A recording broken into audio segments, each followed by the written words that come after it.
এটা কোথায় আসছো তুমি জানো? জানি, এটা একটা বৃদ্ধাশ্রম।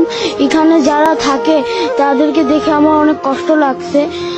এখানে যেন আমি বড় হয়ে প্রতিজ্ঞা করতেছি, বড় হয়ে আমি আমার মা বাবাকে এখানে ফিরে যাব না। অনেক কষ্ট হচ্ছে। যারা এরকম করে তাদেরকে যেন আল্লাহ শাস্তি দেন কিয়ামতের দিন।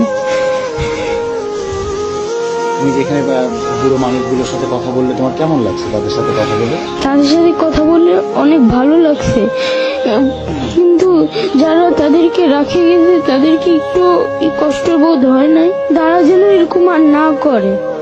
তাদের বাবা মার প্রতি যত্নশীল হওয়া উচিত। তাদের মা মা নিজে না খায়, তার সন্তানদেরকে খাওয়ায়, আর তারা এরকম বড় হয়ে এরকম করবে সেটা আশা করা যায় না।